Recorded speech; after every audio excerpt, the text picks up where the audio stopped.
Just about 6.5 minutes after 8 o'clock. Welcome back. Hour number 2 of the program this morning. Jeff, Monica, Dave with you for one more hour. Hope you're having a wonderful Tuesday morning. And we're gonna shift gears for a moment. We're gonna talk about we were talking education in hour number 1, but primarily about resource officers on campuses and whatnot. But I came across an interesting piece recently, and it was called "The Trump Administration Should Leave Education Local" by Garion Frankel.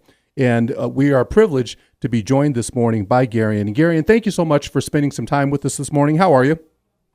Good. How about yourself? Thanks for having me. Doing really well. Thank you so much. Now, and if you want to look this up, Garion Frankel, he is, and just help me with this, is it a Viles or a Velis Johnson Doctoral Fellow at K-12 Educational Leadership at Texas A&M University? Did I say that correctly? Yes, sir. All right.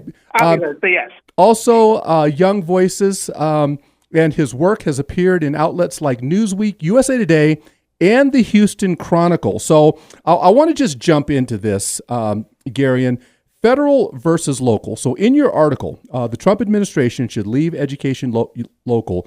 You argue against expanding federal control in education. So what are the key risks associated with federal intervention under the guise of reform? There's a lot of risks involved, and those risks will generally depend on who the administration in charge is. You saw a lot of rhetoric during the campaign season in which the Trump administration advocated for abolishing the Department of Education entirely, because particularly under first the Carter and then especially during the second Bush administration and the Obama administration, you see lots of federal involvement in standardized testing and accountability. They started even trying to get into curriculum design in some cases, and that was the Trump administration's case for abolishing it. However, what you also saw during the campaign was that the Trump administration is interested in using federal power, whether it's through the Department of Education or something else they create, to impose certain cultural views on schools around the country, which carries a whole other set of risks. Absolutely. And I kind of want to get into that, kind of the, what has become now the nasty word, the diversity word or equity and inclusion. How does local control preserve the cultural and community traditions unique to different regions in the U.S.? And can federal oversight inadvertently suppress this diversity? It's a very good point, because what a lot of people misconceive about education in the country is that almost all of the really important decisions are made at the state and the local level. State and local level constitutes about 90% of all of the money that goes into your local public school, and decisions about what textbooks they use, what they're going to prioritize, what sorts of events that they have, those are made at the state and local level.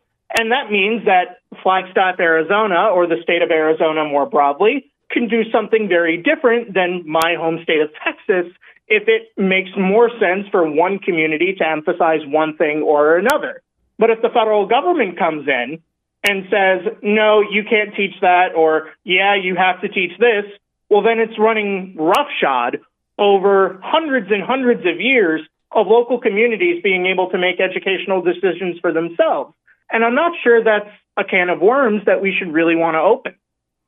Absolutely. We're speaking with Gary Frankel, and he has been, his article has appeared in Newsweek, USA Today, the Houston Chronicle. So historical context, the American education system has historically been under local and state jurisdiction. So how has this framework contributed to the country's educational strengths and challenges? Well, one thing that the U.S. is really able to do that, when you try to compare us with other countries, it's almost like comparing apples and oranges, because we live in a continent-sized country with well over 300 million people. And those people are going to have very different ideas and values based on where they live, what sort of environment they grow up, what their religious views are.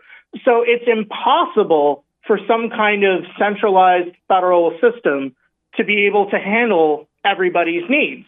The reason why local control has been so important for the United States is because it's allowed us to be a safe haven for everybody to educate their kids in the way that they see fit according to their values. That's one of our country's strengths.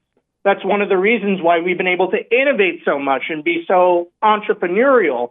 And, as important as some of these cultural battles can be, it's not something that you want to give the federal government the power to decide for everyone. Absolutely. Now, critics, though, in terms of local control, critics argue that it can lead to disparities in funding and quality. So let's talk a little bit about that. How do you think these challenges should be addressed while maintaining decentralization? Well, and the funding challenge is a really big one. My home state of Texas has had a number of court cases over the years in which the school finance system has been overhauled multiple times. And while there's definitely wrinkles to iron out when it comes to equity in education finance, something that I would always encourage people to do is figure out exactly how their districts are spending money. Because sometimes a district that may be clamoring for tax reform or some kind of tax hike may be hiding a lot of fiscal irresponsibility. So it's a double-edged sword with local control, because you get to make all the decisions for yourself, but you also need an added layer of vigilance to make sure that the things you want are being implemented responsibly. So then what role would parents play and local communities play in ensuring effective governance of school? And, to that point, how would this compare to a federally controlled system? Well, something that always pops up in educational research is that the single most important thing that a parent can do in order to ensure that their child succeeds is to be involved in their education. That means checking in on their homework, having a relationship with their teacher, communicating with their student. And then on the political level, they should be aware of the types of things happening in the district. School board meetings are usually open. It wouldn't be the worst idea to attend a school board meeting every now and again. In some cases, parents can step up and even run for school board in their own right. Because in the end, and there was a court case a long time ago that made this case, is that children are not the mere creatures of the state. Parents have special responsibilities, special obligations towards their children. They're their biggest advocate. Absolutely. Before we let you go, Garion, I really appreciate the time that you've spent. If you could suggest one policy reform to ensure education remains a local matter, what would it be and why? Ooh.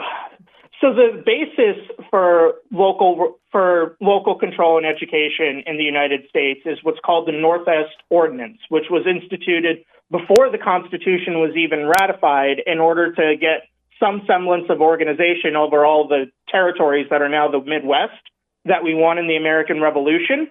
I would change that from just simply being a maintained ordinance to writing local control into the Constitution directly as an amendment, just as the most secure method possible. Absolutely. Great answer. And so, you're deeply involved in policy and education. So the future of education governance in the U.S., what role do you think state governments and local communities play in shaping that future? I know we talked kind of around much of that, but if you could whip out your crystal ball and give us some insight on what you think this will look like over the next 12 months, 24 months, or over the course of this administration's term, what do you think it's going to be? I think it's going to look like a lot of court battles, some of which will go the Trump administration's way, some of them won't.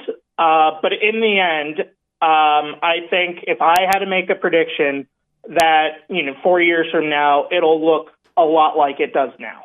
Wow. Okay. So a lot of talk, a lot of court battles, but very little change.